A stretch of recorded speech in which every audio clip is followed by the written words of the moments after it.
గుడ్డు ఫుడ్ లోపల ఈరోజు బోన్ సూప్లో బలం ఉన్నదా, తప్పకుండా తాగాల అనే విషయం గురించి about importance of bone soup గురించి తెలుసుకుందాం ఫ్రెండ్స్.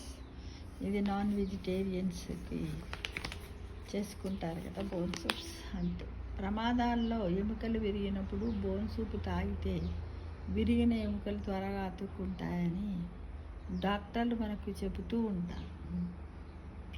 నిజమే, కానీ శాకాహారులకైతే బోన్ సూప్కు మరి ఎలా, వాళ్ళు ఏమి తినాలి, ఏమి తింటే మరి వాళ్ళకి శాకాహారులకు ఈ బోన్ సూప్ తాగినంత బలం వస్తుంది అనే దాని గురించి కూడా మనం తెలుసుకుందాం.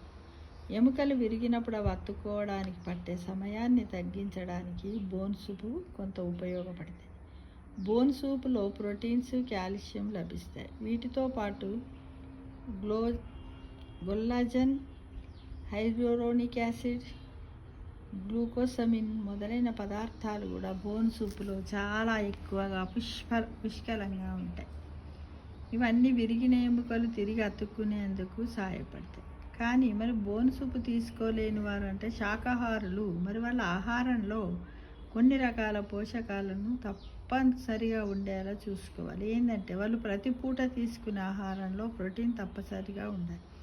అంటే మరి ప్రోటీన్ కోసం వాళ్ళు ఏం చెయ్యాలి అంటే మొలకెత్తిన గింజలు, పప్పు ధాన్యాలు, సోయా చిక్కుళ్ళు, అలసంద, రాజ్మా, శనగల లాంటి గింజలు, మీల్ మేకర్, సోయా, పన్నీరు, పాలు, పెరుగు మొదలైన వాటిని చేర్చుకోవచ్చు. దాంట్లో ఐరన్ అధికంగా ఉండే ఆకుకూరలను, గింజలను తీసుకోవడం వల్ల కూడా విరిగిన ఎముకలకు రక్త సరఫరా సరిగా జరిగి త్వరగా అతుక్కుంటుంది. కాల్షియం కోసం పాలు, పెరుగు, పన్నీరు, చీజులు కూడా తీసుకోవచ్చు. ఇదేంటిది వెజిటేరియన్స్ ఈ విధంగా. కాబట్టి బోన్ సూపులో చాలా ఉంటుంది. డాక్టర్లు కూడా చెప్తారు, ఎవరికైనా వస్తే, ఎవరికైనా మనకి ఎప్పుడన్నా కాళ్ళు విరిగి అతుక్కోవాలంటే కూడా కొంచెం నాన్ వెజ్ ఎక్కువ తీసుకో బాగుంటుంది అని చెప్తారు. కానీ మరి నాన్ వెజ్ తినని వాళ్ళ గురించి కూడా ఈ విధంగా మనం తెలుసుకున్నాము. అయితే మనకు కాలు విరిగినప్పుడే తినాలా, ఉట్టప్పుడు తినకూడదా, ఈ గుడ్డు ఫుడ్ను తీసుకోకూడదా అంటే అలా కాదు ఫ్రెండ్స్. అప్పుడప్పుడు కూడా మన ఆహారంలో నాన్ వెజ్ తినే వాళ్ళకు కూడా ఒక భాగం చేసుకోవాలి బోన్ సూప్ తీసుకోవడానికి. తినని వాళ్ళకు ఇప్పుడు ఇందాక చెప్పాం కదా, వాటిని అన్నింటిని కూడా చేర్చుకుంటూ తిన్నట్టయితే మనకి ఏదన్నా ప్రమాదం జరిగినప్పుడు బోన్స్ విరగకుండా, బలహీనంగా ఉండి విరగకుండా కొంచెం బలిష్టంగా ఉంటాయనడానికి కూడా ఇది నిదర్శనం. చాలామంది ఉట్టే నడిచిలో కులబడతారు కదా, కటుక్కుని ఇరిగిందని చెప్తూ ఉంటారు. మనం చాలా వింటున్నాం ఈ మధ్యకాలంలో. ఇంకొకటి ఏంటంటే మామూలుగా ఒకప్పుడేమో భూమి పైన ఏంటంటే గ్రౌండ్ ఫ్లోర్లోనే ఇల్లు ఉండేది. ఇప్పుడు చాలా ఫ్లోర్స్ కడుతున్నారు.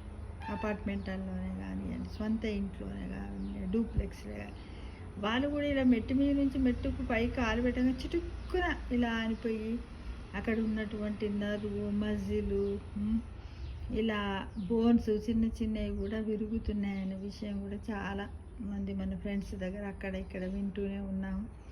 దానికి కూడా ఈ బోన్స్ విరిగితే మాత్రం రెస్ట్ చాలా అవసరం. ఎంత లేదన్నా 6 weeks కంటే ఎక్కువగానే ఉంటుంది ఫ్రెండ్స్.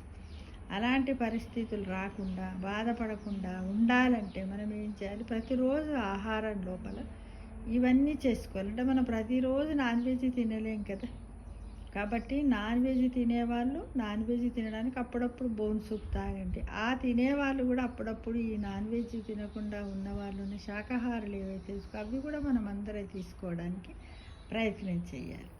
ఈ నాన్ వెజ్ తినే వాళ్ళకి చూడండి 2 choices ఉన్నాయి. అటేంది శాకాహారం ఫుడ్ తీసుకోవచ్చు, ఇటు మాంసాహారం ఫుడ్ తీసుకోవచ్చు. కాబట్టి అలా చేస్తే బాగుంటుంది ఫ్రెండ్స్. దానివల్ల కాల్షియం, ఐరన్ మనకు సమృద్ధిగా లభిస్తుంది, మనం ఆరోగ్యంగా ఉండడానికి సహకరిస్తుంది. కాబట్టి మనం ఈ విధంగా తీసుకోవడానికి ప్రయత్నం చేస్తూ ఉండాలి అప్పుడప్పుడు. ఓకేనా ఫ్రెండ్స్?